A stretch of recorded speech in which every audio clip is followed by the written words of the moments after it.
hai bạn sao sao gì đó sao chào chào rồi anh như đừng làm chỗ đi cô đó xin à giờ đừng có ta chịu bắt cô rồi đi mình nhỏ con à đừng chịu rồi con à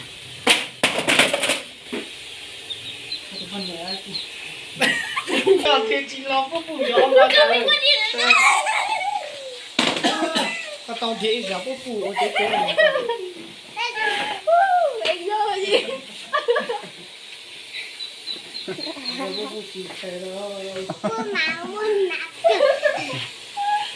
Đấy rồi.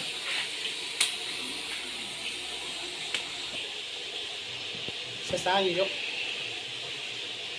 Sẽ chăn chú sẽ rồi anh ấy luôn là tối.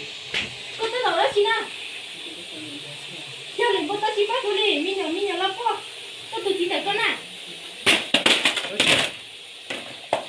có tụi con nhiều à cũng chỉ rất là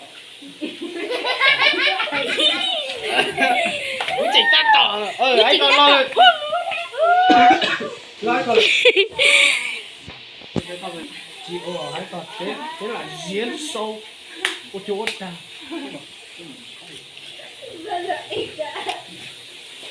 con chỉ tắt tỏ chỉ tắt tỏ nhìn tao chết con nhá khinh nó à đấy hả lỡ tay lỡ tá có nhà tôi thì nghe á có ôi có kiểu nó vào chỉ đó nó kiểu mua cái đá này chỉ cho thực tế này xé cái ông nói ông nói nhận ông nói mà thực kia thì sao kia buồn nhủ là tiêu mới nhủ bệnh thì cũng chết rồi con hai rồi con ơi cú tắt tao nhìn đó xem là có tụi con nhảy nhậu rồi nó có tao cái đó là tao nhìn đó chứ nào con cú tắt tao nhìn thấy có tụi con nhậu có hết tiền rồi tôi thay nó mà rồi cái chuyện của cái gì đâu có gì đâu nó tôi thay nó này thành chi à tôi chi này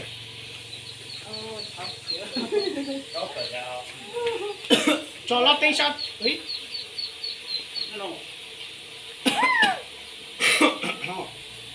Tia con lửa là tia ôi bị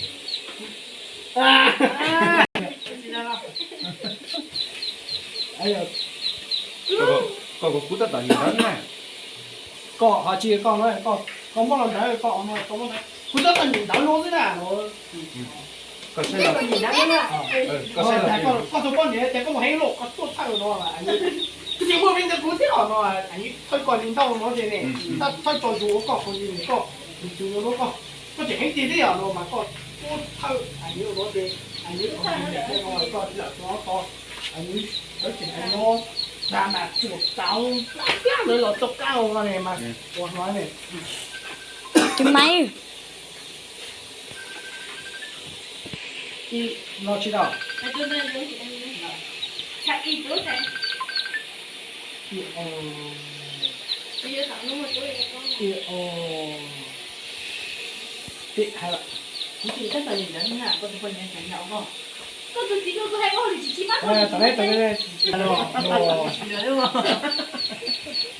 giết chuột tao chỉ khi tao lùa mò có gì hay cú tất cả nhìn thấy là hay lắm không cũng tất cả nhìn đã thế nào nè lùa lúa hả cha em còn đây có chưa cú tất này con có gì hay đó cũng tất cả chỉ nhìn đã nè không phải là có con lô là không có là lùa chị bây giờ tôi gần đây ơi là chị ấy là lùa có giờ lúc chị mua lùa ấy lúc chị mua chỉ ấy con gì mà chỉ đấy thì nào thì ở đây nhá chỉ đó đấy chỉ đấy ê có gì mà chỉ đi có chỉ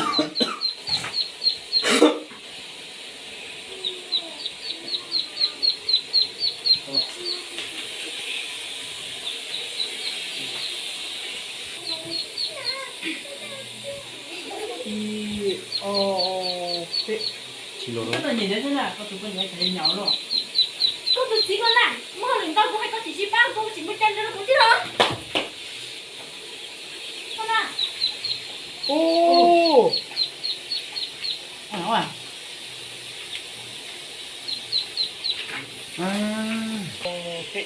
cái gì cái nhìn đấy là cái con đấy nhỏ luôn tôi chỉ là nè con đi chơi ô tô có phải có chỉ có cái nó không biết nữa còn một nó thôi tao nó ê cái gì ra ai nó có lụt xuống có xuống có hết đi rồi nuôi có hết đi rồi có hết đi rồi nó không muốn tới có hết đi rồi nó có hết đi rồi nó có hết đi rồi nó con trời có thời gian đâu tội thôi giờ chuột chiều giờ chuột là có ai giết con đi phóng này có hết đi rồi nó này tuân chờ này sao mà tuân chờ nó mà Đưa ta xa xa. tuân chờ nó thằng con tuân chờ nó con tốt thơ nó mà con tốt thơ nó ấy là con nó không có thực tốt thơ nó con nặng nó mà anh như nó thà cho chi có sẽ tuần nhiều rồi thái lo đó đấy là nó chỉ đó lo chứ đó nó lo nhớ tên người cỡ người lo lên luôn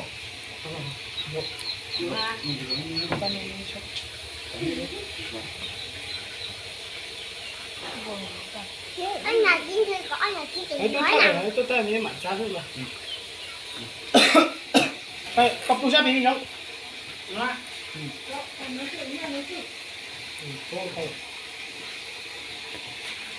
đi o pi mà còn được chưa đi o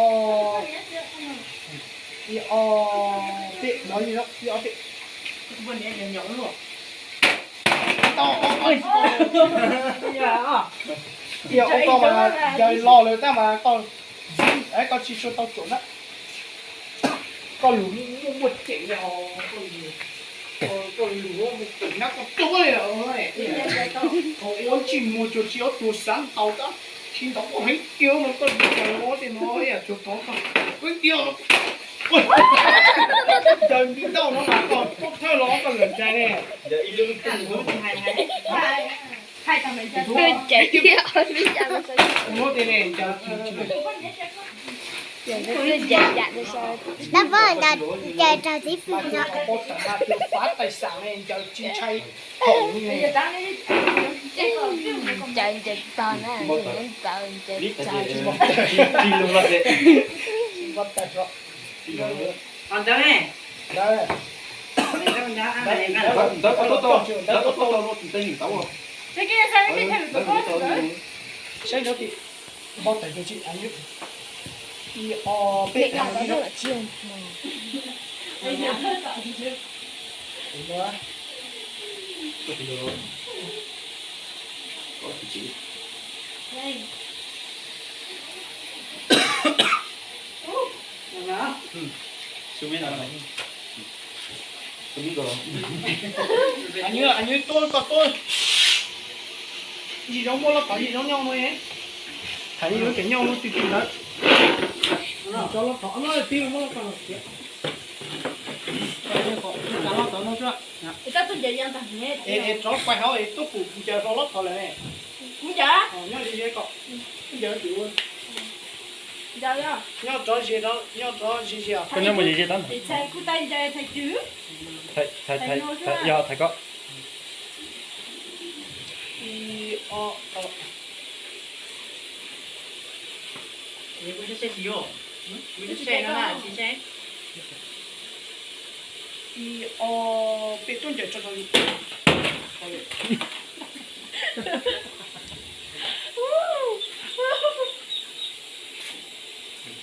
này mình ngược ôi trời giang dài như vậy chị tao quá sợ con tao tới như vậy đi mình tao đây mà coi á giờ cây dạy không đi cây dạy 저기 không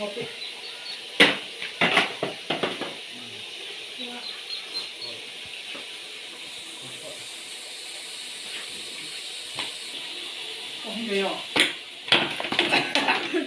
떨어 sáng là tao mà chỉ tao nói rồi có cô nó họ có con đấy được thì nó đừng có có được chứ có hay cái yo có chỉ cần nấu lên nó có nó là có cuốn chật sợ đã gì tao nó ta có thính rồi cơ thay nó tên là nè cái tên thì diễn viên cũng là chuẩn nhất này diễn viên ồ này nó này có nạp chủ cái có chúng tôi có có ship có chỉ cần thì cũng nó mà có này thì bị là có chỉ cái gì cũng như đó biết có từ gì à luôn lại đi tao lo muốn lúa chi nó đó đi nó rồi thầu gì không tốt thật con thì nó còn cái con đó thì bây giờ chúng con này con nó ôi tại nó chủ nó đi ra là này ha bây giờ chúng con bọn tự mua thằng trai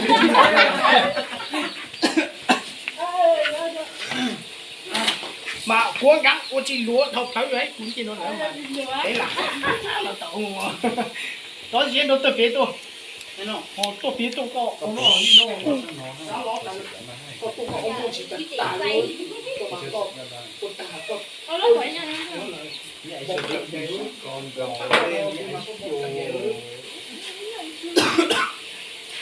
anh như nhau thôi anh bây giờ kiểu mua nữa phải ông nó nó có sẽ tiền đó sử dụng sẽ tiền nó mà còn đi nó đi dùng tâm kiểu nó có khủng năng nó thay thì tiền thì nó mỗi gì đó có sao nó thì có phải tiền thì có cái nó chờ tổ thêm có nó tiền lo tiền này nó tiền có chờ nó thì chỉ nó có thay con nó lợn đàn mà con anh nói tôi nấu rồi tao già á nhớ đó tôi nấu tao vậy con chịu một đúng chắc thì bị đa cả tao đúng biết có từ gì à có gì cái đồ cũng thế đó tới chị tao nói hãy con chịu mình chịu rồi ha đi xin chỉ cho này thì có ôn đọc khi đó còn một từ hồ anh chơi chơi chị tao thấy chưa anh đi có ôi là nhau đấy nó lên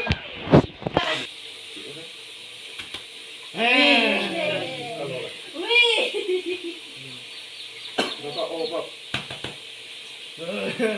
ôn chỉ một đúng gian thì ó sẵn tao đi đa có được to đi nó còn thay loại như thì chỉ còn lại thì ó ở đây đã chứ rồi câu nó khó được thì con nha sao của con nhất đó con là bây giờ chị tao được cho đi tiêu được không ạ Tôi biết là sao.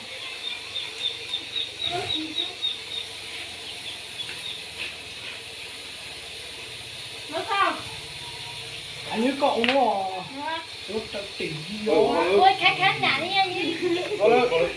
con gì nó con chạy đấy chứ rồi có chứ rồi thì o bên mà con cho nó thì tao con kia kiểu chia thôi cái gì thì con thế à nó có hành tiêu nó cháu nói có hành tiêu nó này hai triệu con đấy Ôi giờ đây.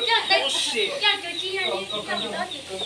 Cái gì vậy? không có tới ông lo gì nó thịt tôi chi ơi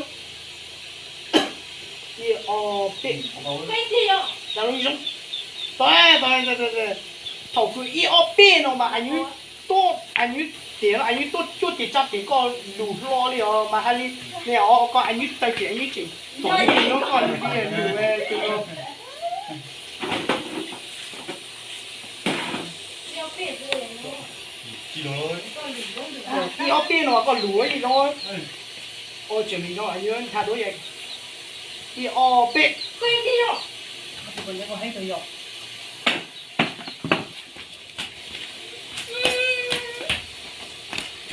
rồi sao mà tại sao đủ sao vậy mà nó dài không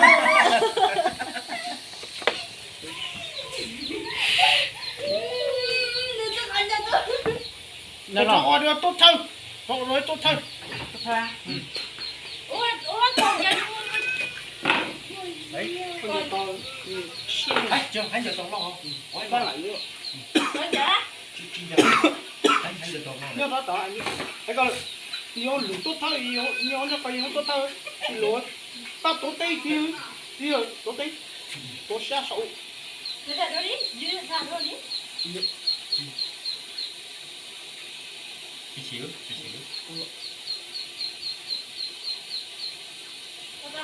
thì thì tốt thật hello Lo rồi đáng không? Rồi dài lại thôi. Sao chứ nói gì thế? Ôi sao tao đi á? Cái gì mà gì tao đi chơi á?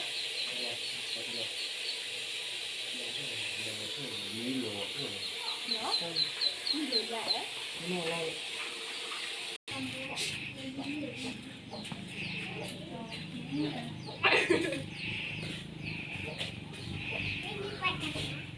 Tao nói chỉ cái thứ được phụ số. Trên đâu nào? Có chị lô lâu thôi. Chị lô lâu thôi. Ôn chỉ một.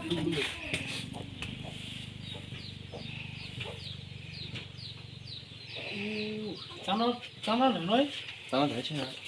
Cái đó là nó Sao quay tặng cái xe á? đó là nó có lời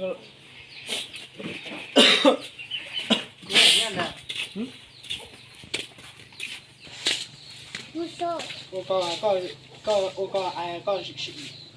cô cũng ai cho họ có cô ai lâu nên trong cái có gì xíu này đi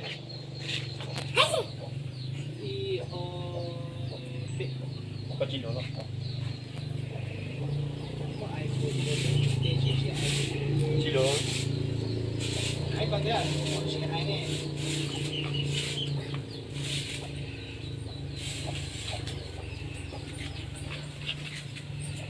นี่ถ้าไอเก็บ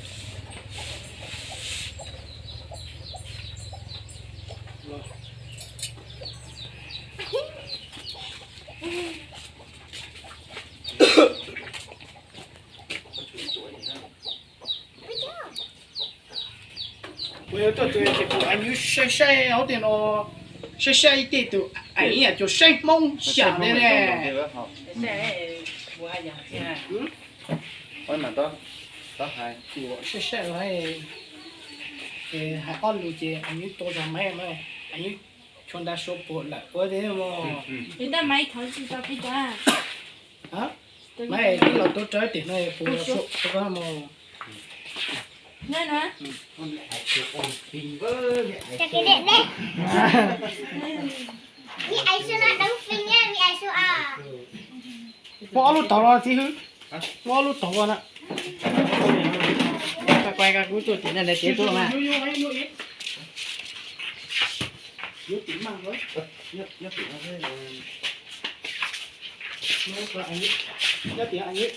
Nhìn nó á. Đi nhanh chặt, đang chặt cầu.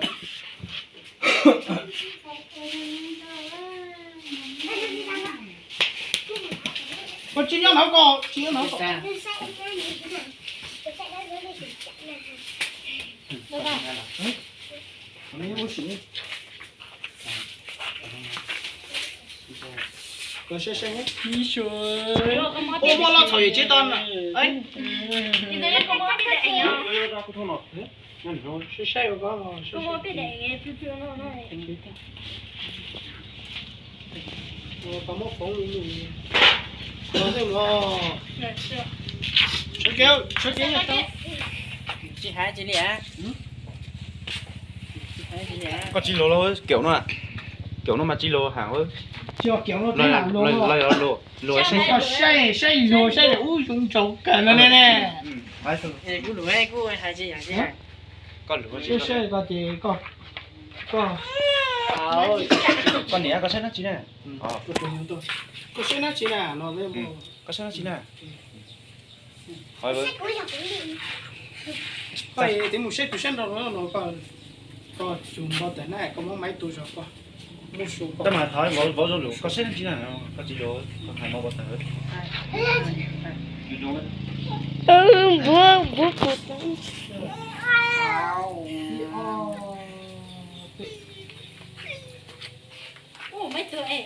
thế hả Mày đồ, cơ mày đồ.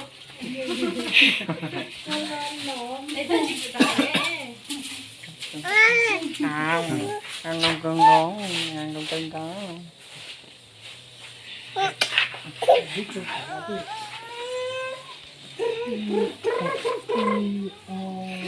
có cái chả nhỏ y sao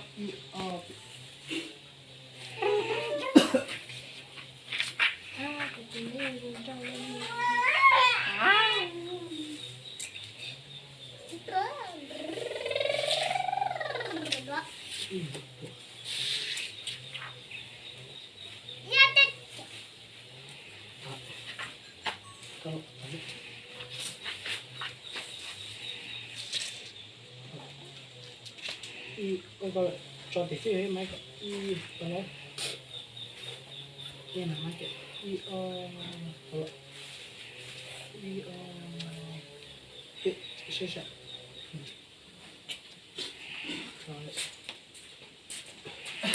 rồi Thấy coi đó. không được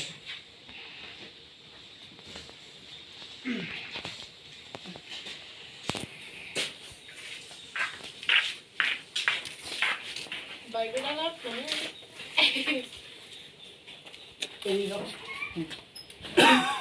có tôi chỉ dưới có tôi chỉ dưới nó chỉ chỉ cái gì ai chơi chỉ dưới sao chỉ đi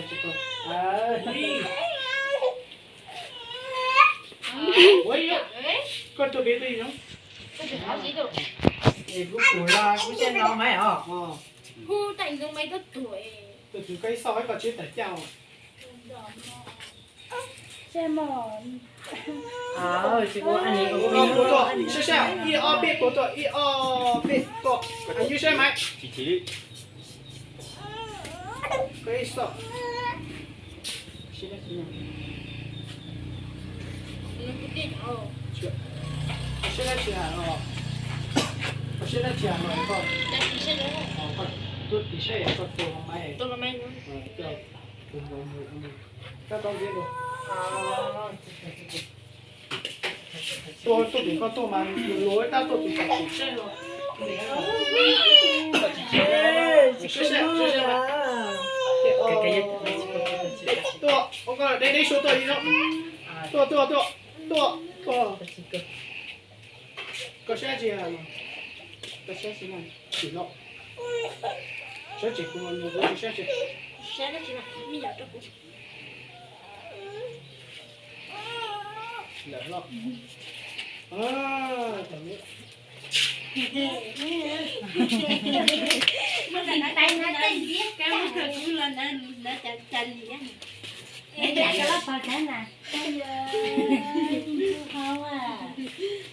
lo lo này giờ Lúc quay thì nghe, đáp lại. cái gì có gì đó nhỏ sẽ học số có sẽ chỉ có bùa rồi có lẽ là ít nấu cho nên có tí sẽ để mà chỉ nấu nó tí xe tí nổ nhưng tí sẽ tí sẽ là nhưng ít tôi lại đó lại có đó bùa rồi là có lại bây giờ tăng có chỉ đồ lo món thì chỉ mua lót chọn lại rồi xe xuống ya biết xe nó xuống thì để sẽ học số chỉ đồ lo nó sẽ chỉ không có bây giờ tôi có chỉ được chỉ đồ là nó biết ý nó có thì nó sẽ là anh biết